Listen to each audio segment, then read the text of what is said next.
space.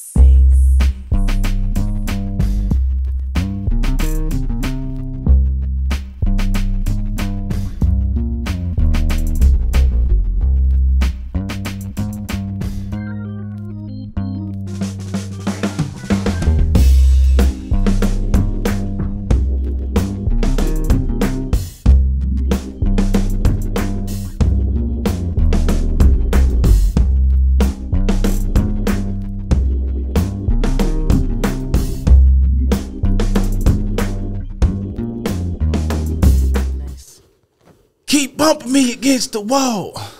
You know I let you slide before. If you ain't seen me, trust me. You ain't seen bouncing back. You back.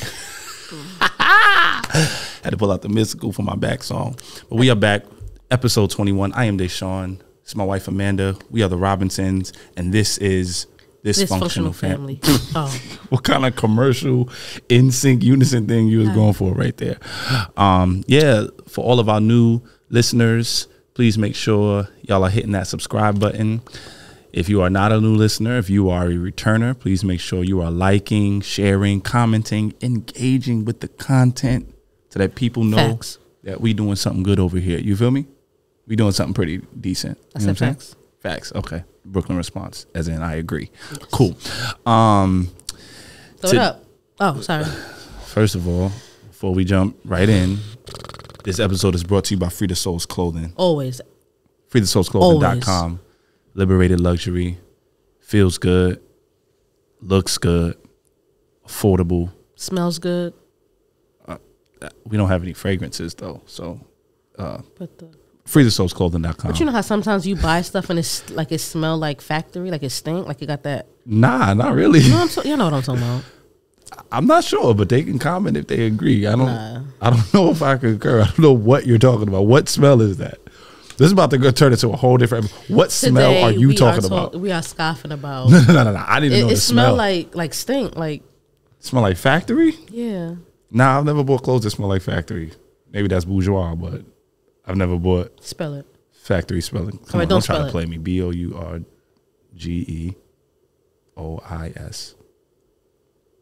No. Yeah, I spelled it wrong. But I need to type it out. It's 2022. I need to type it and see it. You need an autocorrect? No, I need to see it. That's all. Write it. You trying to play me? Nah, you really trying to play me like I can't spell bourgeois. I can't spell it. I feel like the Black Maybe I can't spell bourgeois. The Black Panther. Hold on. Bourgeois. I feel like there's a sneaky. It's a sneaky E in here. I don't like sneaky E. All right, hold on. Let me get this right. Come on, you using your fingertips? Yeah. Hold on, let me get this right because I'm gonna spell. I don't like what's I happening. feel like it's a sneaky E in here. Boy. I have my spelling. And I'm going to spell it the right way, the Google way. All right, then we're going to turn it. This is not how the episode's supposed to go, but that's the nature of a pod. You know, you just kind of. It's a lot of vowels in this letter. I mean, in this word. Yeah, all right, ready? I don't like ready. Where you put your E at? Oh, you just switched your E and your. And my G? And my G. Yeah. All right, for those who are listening, if you don't know how to spell bourgeois, it's BOURGEOIS.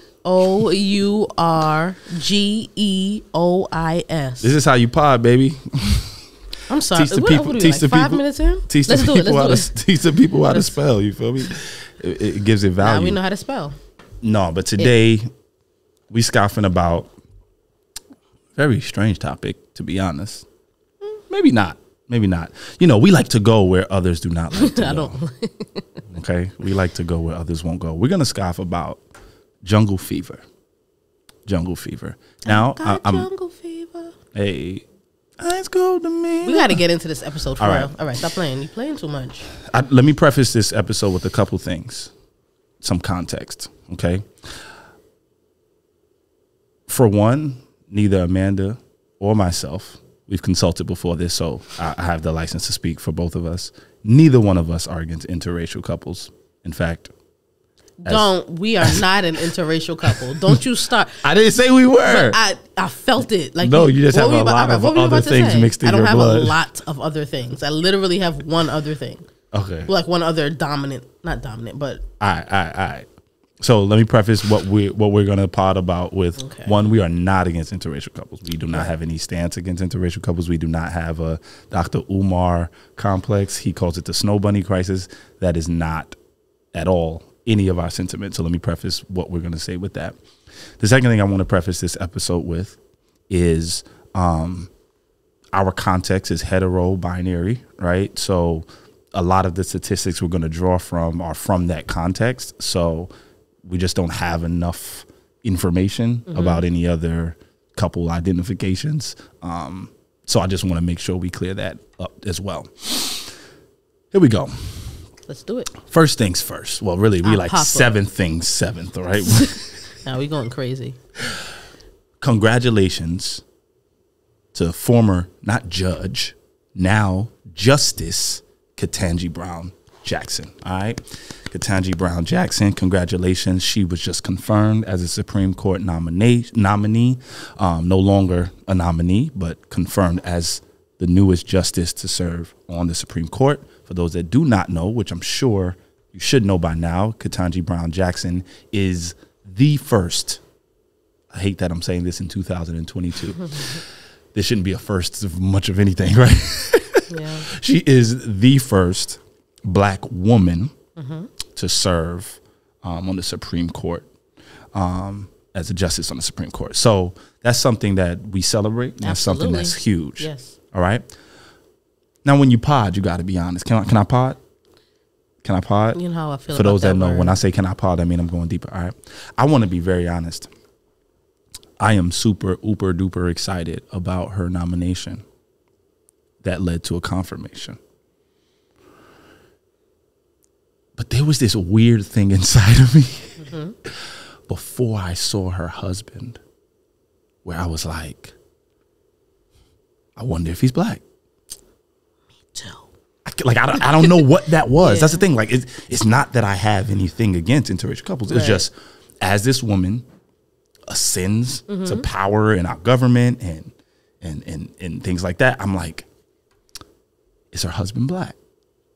It was just like a curiosity that I wanted to know. And maybe, I think we can be transparent, right? I think maybe it was kind of like a hope that he was Black, right? And it's not because of some feeling I have against interracial couples. I think I know what it is. It's this weird feeling that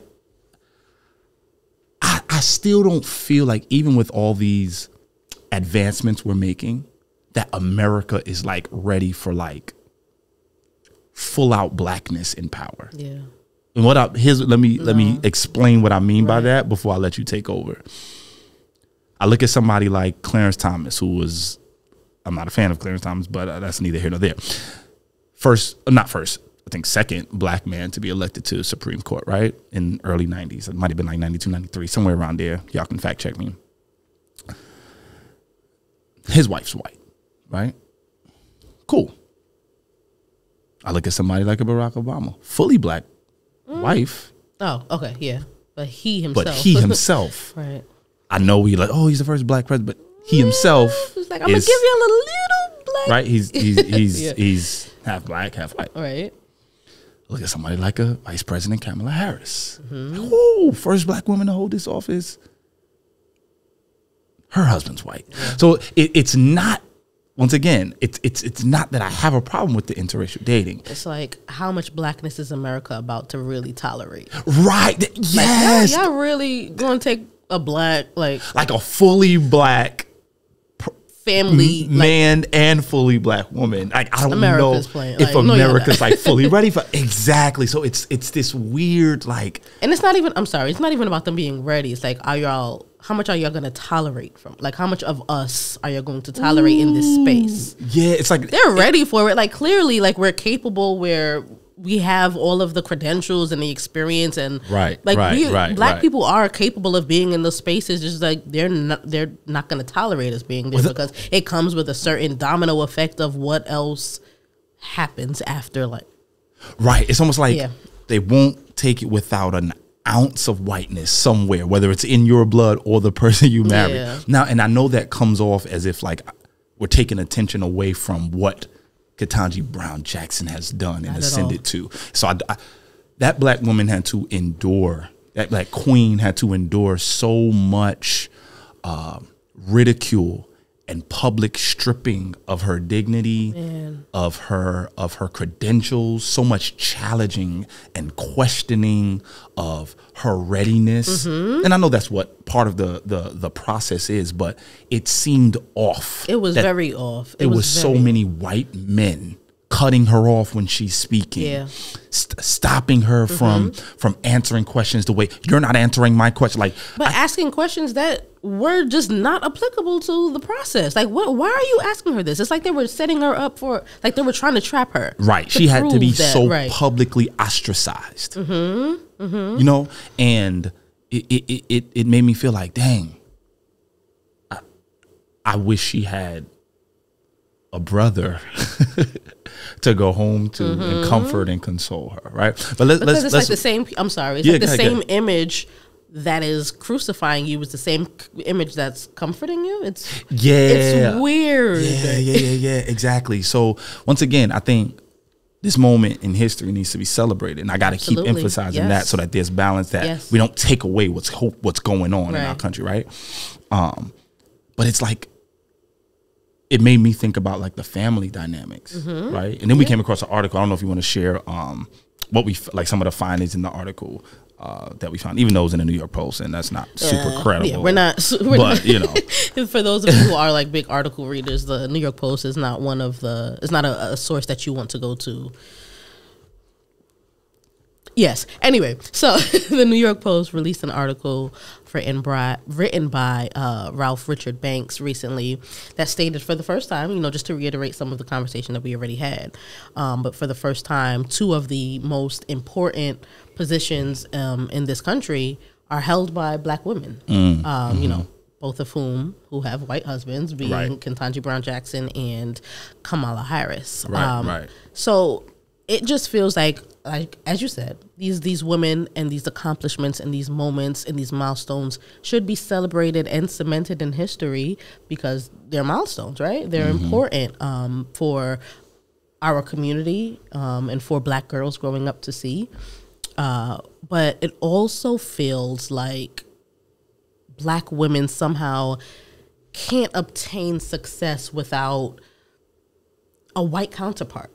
Are you saying that's what the article suggests? That's what the article suggests. It didn't explicitly say that, but it was like this weird undertone that implied, sure, women, you know, black women can reach these heights of success and you know, success. But it feels like the only way that they can do it is with a white counterpart, and I think that's where it becomes problematic for me.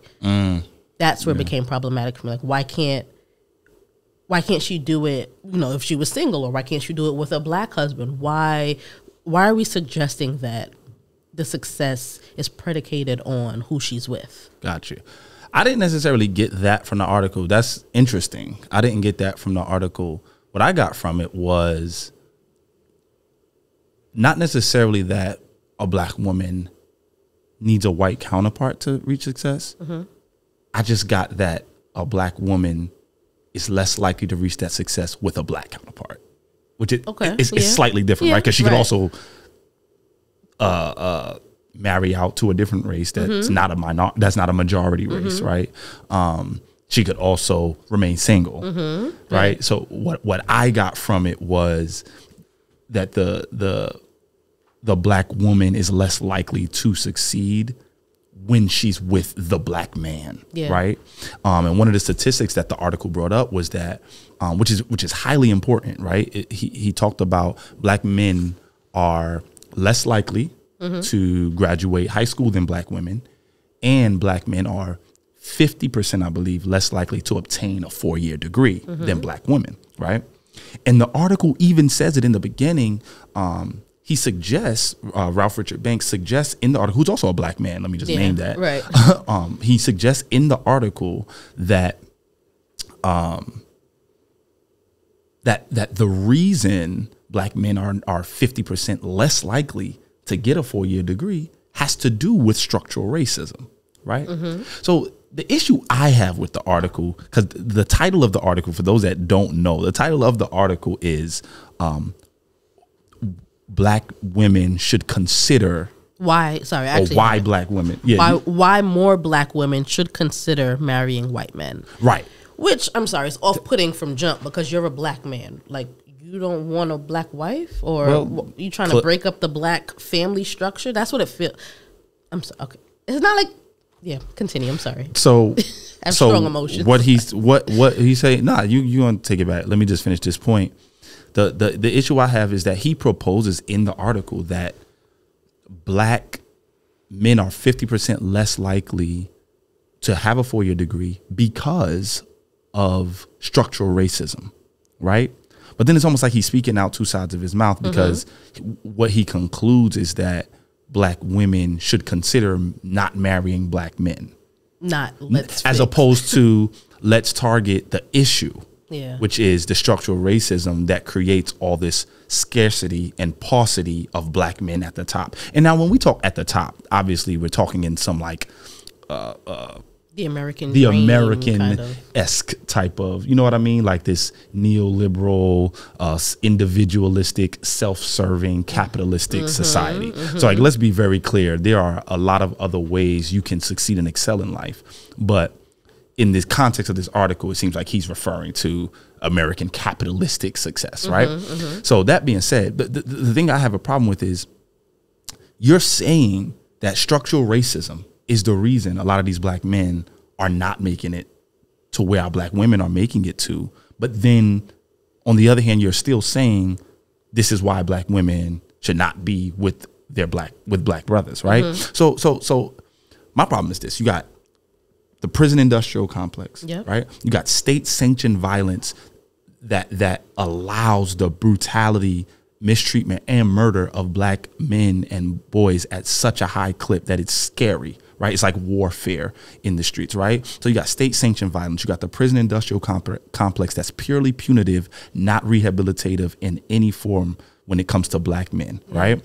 You also have the school to prison pipeline, right? Where black boys, I work in education, where black boys are much more likely to be suspended than any other demographic.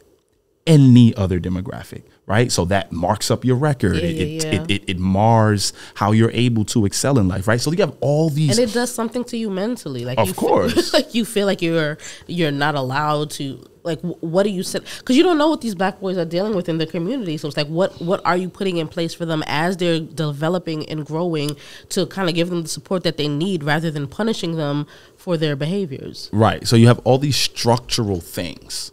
And as opposed to the message being, what can we do as a community to alleviate some of these structures that are leading to why there's no black men at the top for our black women to be able to partner with? The messaging is, leave the black men down there and white women just marry out.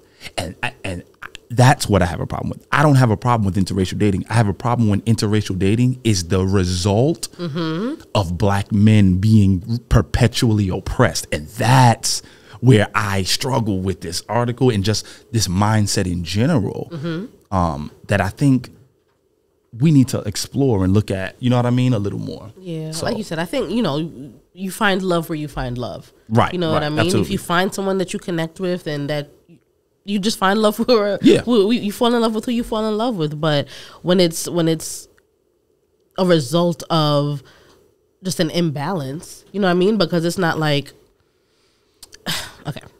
The article goes on to say that about 30 years, I don't know, 40 years ago. In 1980 just feels like it's always 20 years ago. Nah, 1980 is definitely 40 years ago, 42 to be exact.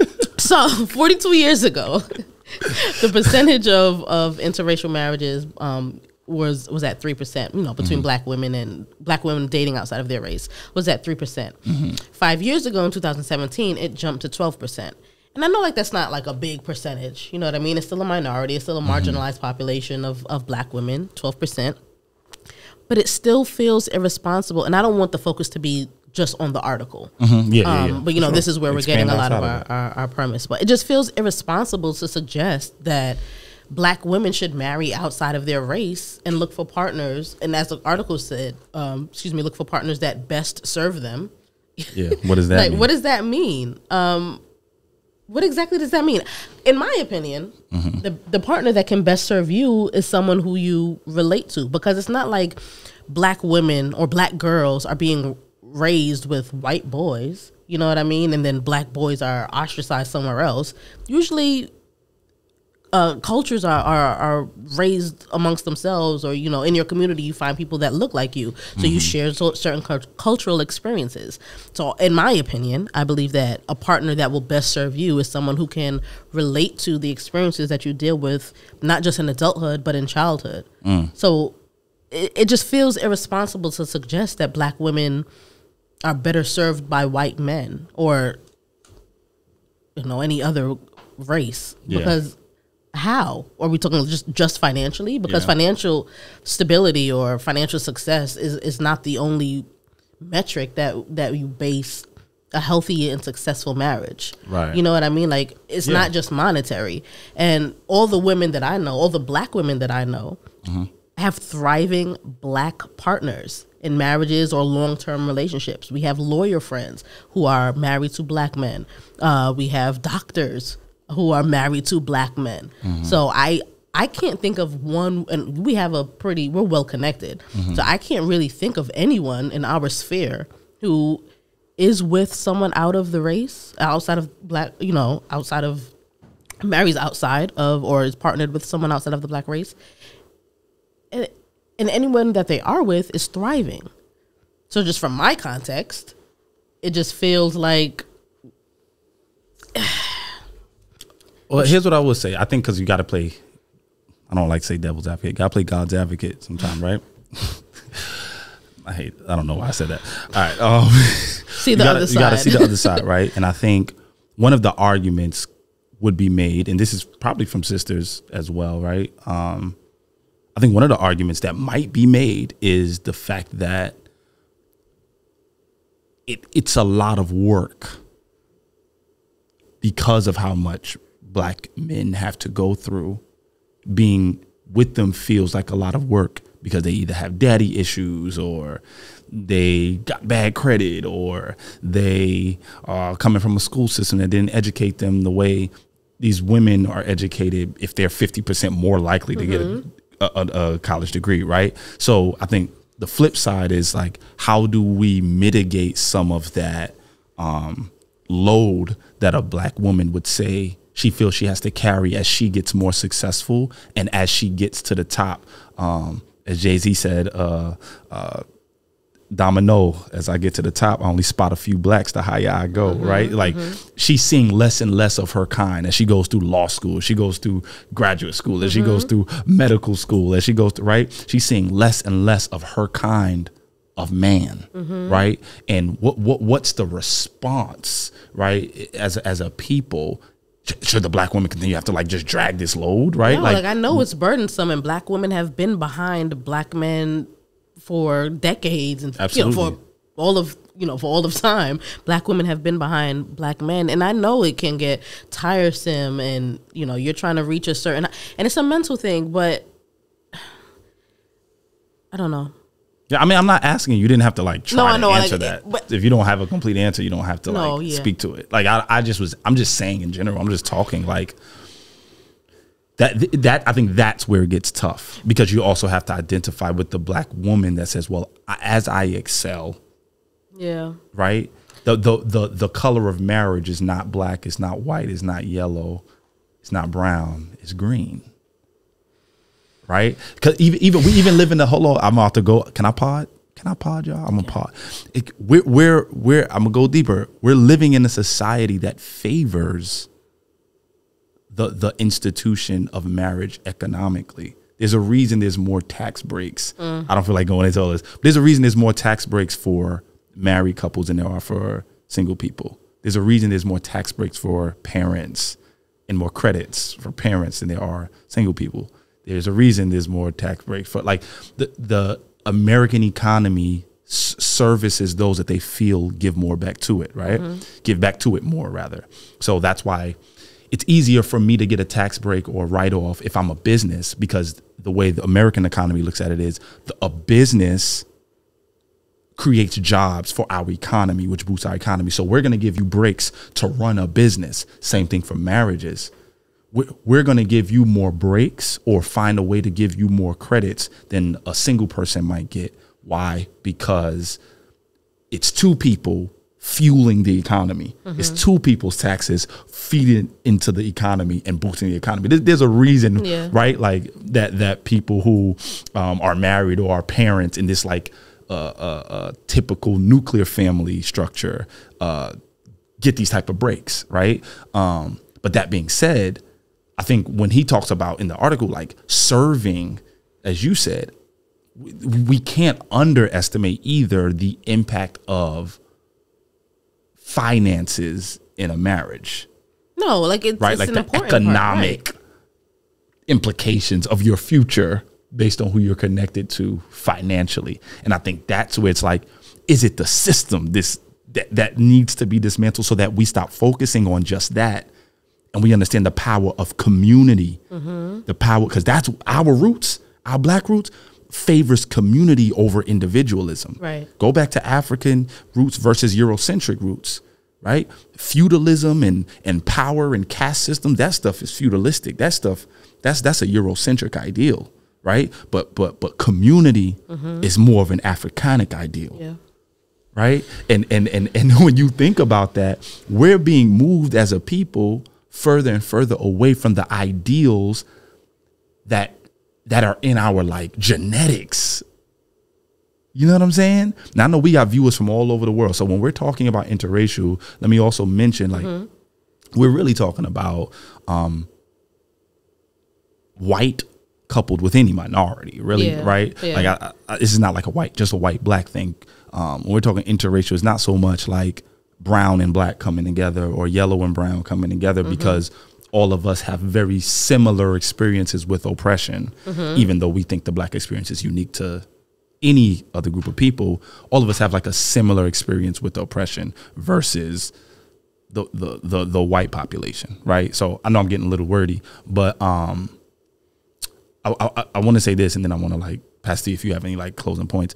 One of the things that the article says is that Black women should not be held hostage to the struggles of Black men.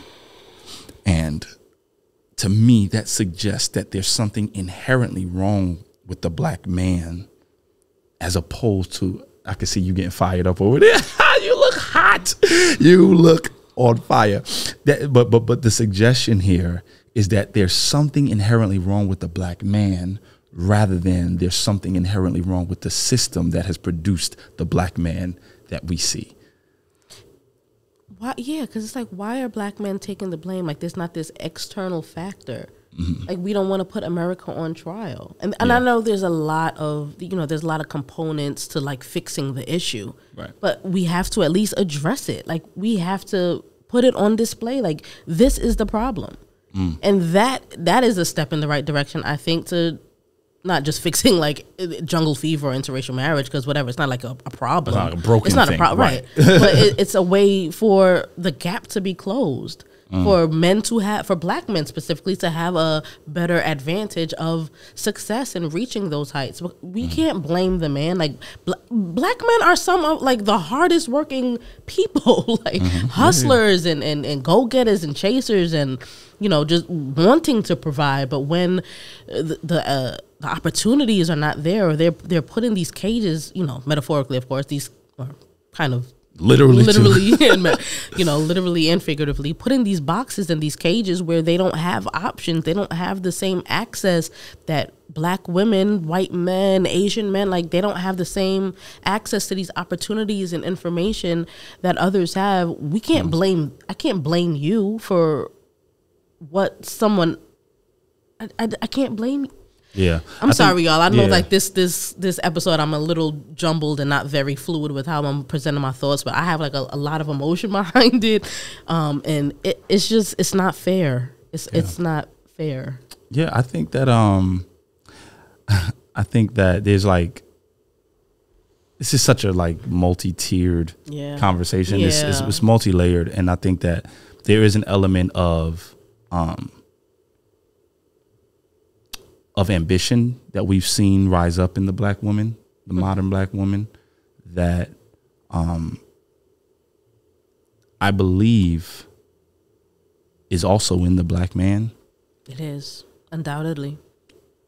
But is unfortunately met with a society that would like to strip that man from his household, which leads to an impact to his family. Like, I think some of that ambition we've seen rise up in the woman, which is a great thing, that is also a result of a bad thing, which is men constantly being locked up, incarcerated for years, stripped from their families, or put in a grave, whether it's through intra-communal violence or state-sanctioned violence by the police, right? All of these factors, right, matter. When you look at drug laws that were enacted in the early 90s, when you look at the infusion of crack cocaine in the black communities in the late 80s, mid to late 80s, like, right, when you look at these things, it almost seems like there's an intentional working against a black man, right? And the black woman has had to find her way, has had to climb up, has had to do it without a partner, has had to do it on her own. And that's amazing. But how do we get to a place where we get back to that community that is in our blood, right? So that if a black woman decides she wants to marry a white man, it's not because there's a lack of black men. It's because she genuinely found love.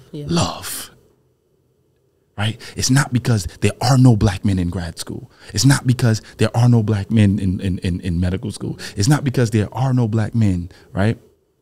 And another thing is that our society, we got to bring this to a close, but our society makes us think that the only value a man has is financial.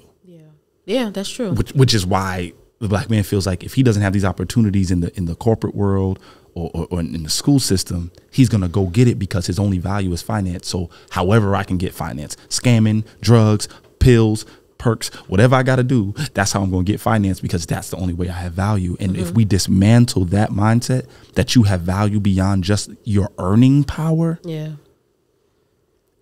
then we can create a system where we can see a long-term value in each other that is not tethered to solely financial features. If that makes sense. And stop condemning or looking down on black men who may not know how to reach or how to go after certain opportunities. You know what I mean? Like we set up refer them to programs or any information you have. Give it to them so that they know, hey, this is not your only option, or hey, did you know that this was available for you? Because there's a lot of information out there that we just don't know, or that we know and we're not sharing, but we're laughing at someone for not going after something when it's just they don't have the resources and the information to quote unquote do better. You know what I mean? So help, like you said, community help. You have the information, share it with them. Hey, did you know? I see you're good at art.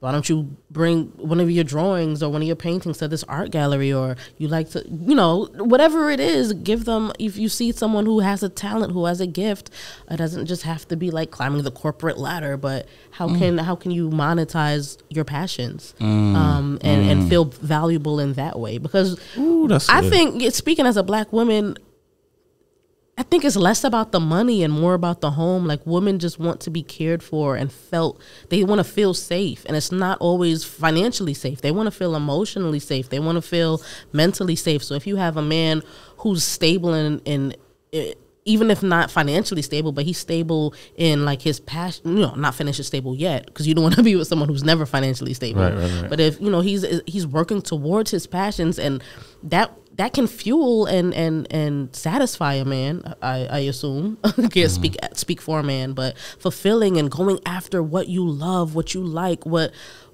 makes you feel good, what you're able to share and give back into the world. If a woman has a man like that, most of the time, like, it's not really about the money. It's about just feeling safe and feeling home with who you're with. So I think that's something. Like you said, we can't fit all of it into 30 minutes, but let me close with this before we get into that this or that. You know we got to get into that this and that, baby. I didn't like that at all. Well, deal with it. So let me say this.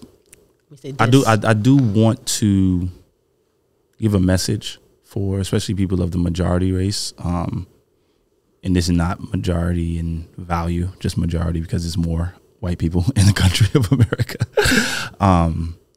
When you marry interracially, I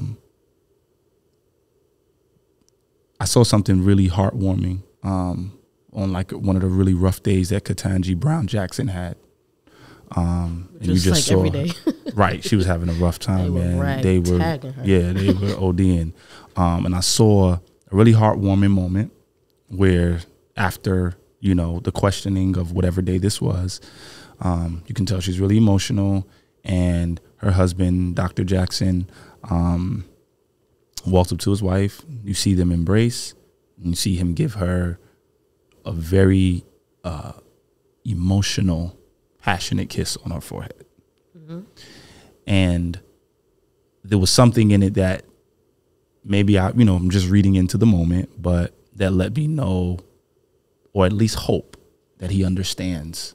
He may not be able to fully get it because he's not a black woman. Right. But he understands a little bit that his wife needs some safety, some peace, and some comfort. And I say that to say, for those who marry interracially, don't say you love or care for your partner without intentional care about the issues of their community.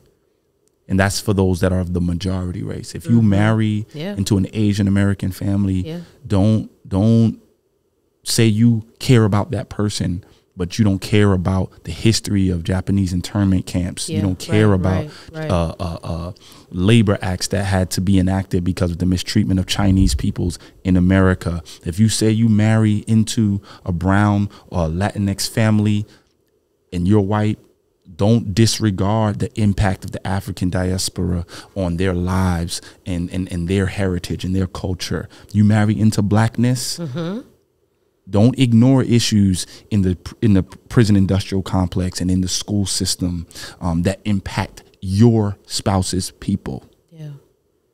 Right? I have to say that, like, we ain't got nothing against interracial marriage, but don't marry into another race and say you love that person, but you are completely decoupled from the issues that informed that person's life. You cannot say that you love a black man or woman and you're white and you don't care about the context of that black woman or man's life, because it matters. Okay? So that's part of loving them, if you're going to get into that. This or that. Let's get it, man. I'm sorry. I just had to. I took your bomb. My fault, bro. I didn't drop not one bomb this episode, and here you go. Listen, it's a very sensitive time. We gotta stop dropping bombs too. Yeah, it's a sensitive time. Tell DJ Clue that. Huh? Tell you anybody stopping DJ Clue? Oh, wow. Every Friday that. Nobody stopping him. Stop me. So this or that. You want to start?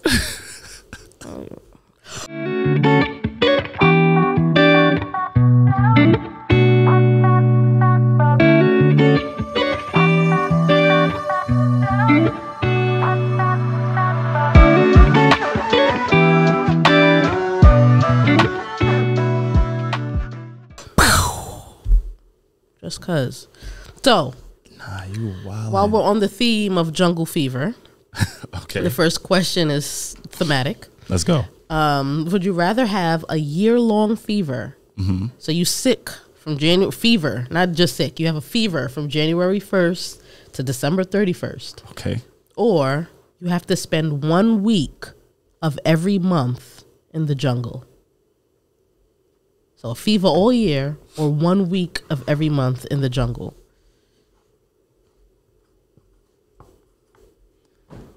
All right, I'm ready. Me too. 3, all right. 2, 1. Fever. Jungle. Why? I just feel like He asked me why, then you about to answer. You want to answer? You can go first. My bad. No, go. Even though the jungle comes with a lot of things that we can't anticipate, I think that humans seem to survive any like epoch of time, any time era. So it's like some of your instinctual evolutionary like they kick in, and you just like learn, okay, this is where I don't go, this is the tree I don't, you know what I'm saying? If I got to go there every week out the month, I mean out of the year, every week, 1 week a month, sorry, I said that in a very crazy way. Crazy. I just feel like I'm gonna adapt and learn things, and we've seen people in the jungle. Yeah, but like Tarzan spent his life there, and you adapt quick, right, to the thing. But for me, I'm not dealing like the bugs. A fever for that long, the animals. For me, like you are usually more bedridden while you're sick. I don't really get sick like that. You don't, but like when you get sick, like you don't do nothing. Like you shout out, get your sea moss and you get your elderberry, and you make sure you're taking that vitamins B, C, D. Make sure you're taking that black seed oil. You know what I'm saying? Make sure you're taking that when you feel that congestion. Taking that oregano oil. You know what I'm saying? Oh, I'm sorry. Sorry. Might as well shout out Pharmacy for Life. Oh yeah, shout out to Pharmacy for Life. Owned by Styles P, right? Styles P. Yeah, black owned. Yeah. That's where we get all our vitamins from. Gang. But yeah, when I'm feverish, I'm usually pretty functional. Like even if I'm not feeling good, like I'm able to go about. So I'm okay, but I'm not okay with like mosquitoes and no. Here's my thing about a fever though.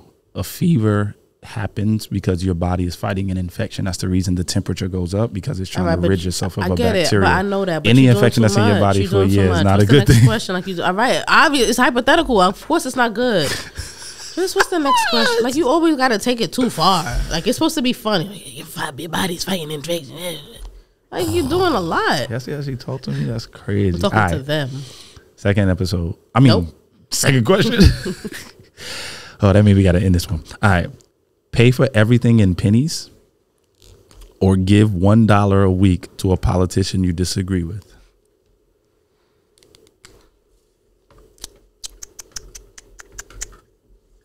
$1 mira. $1 mira. What? $1 a week to a politician I disagree with. You gonna fund someone who's against your people? Listen, $52 a year is not that bad. It's still something. Pennies. You gonna get these pennies rolled up, loose. You gonna get all this loud change. Here's my logic. Coin shortage and all. Take these pennies. Here's my logic. If I'm funding them, that means the person is already in office. I can't do nothing about it. They're already there. Yeah, you making that up though. You could be funding their campaign. That's not what it says. It says a politician who you disagree with. Well, it doesn't say that you're right. Either. You're right. Why you funded a campaign for somebody who's going to further oppress our people? Well, last question. Paying for everything. Can I justify why paying for everything in pennies is not good for our people either? What? Paying for everything in pennies. That means if I go to a furniture store and my bill is $3,000, I have to pay for that in pennies. Roll them up. Do you know how much time I'm wasting? Time is money. That means I'm losing out on the grind. I'm losing out on planning. Like these are hypothetical. Yes, and this is a hypothetical response. Like why you gotta lose? Like come on, son. Like, wow, that's crazy. You're doing a lot. I'm trying to be time efficient. Yo, don't let nobody tell you not to be time efficient. You feel me? Even if it's your own wife. Would you rather? We're gonna deal with this after this recording stops. Would you rather? It's funny that this is the question after this little tiff that we're having. Would you rather your partner react like Will Smith at the Oscars? You know, someone offends you in some way. So you get disrespected in public. Right. Okay. And your partner reacts like Will Smith. Okay. Or they don't react in public, but when you go home, they support you in private. So they're not allowed to react in public a different way than Will Smith. It's like you got to react like Will Smith or only support in private. Yes. I feel like I already know what you're writing. I feel like you acting up today and I don't like it. I'm ready. My answer is up.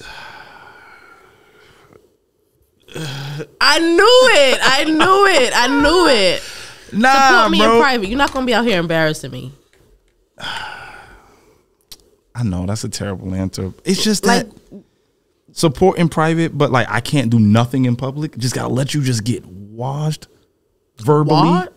I don't care what nobody say. And then here go Jada talking about I don't need nobody to defend me. So I'm sorry, this is not about that situation, but I'm sorry. Don't be out here embarrassing me. I don't want to embarrass you, but I don't want nobody else to embarrass you either. I'm good. Like, I'm good. Okay. She's good. Because now I got to go home and slap you because you out here slapping people, making us look bad as a unit. You would slap me if I slapped somebody else? That's crazy. Nah, we out, man. In this episode, man, we got to talk about this. We got something to talk about. We'll holler at y'all later, man. Later, y'all.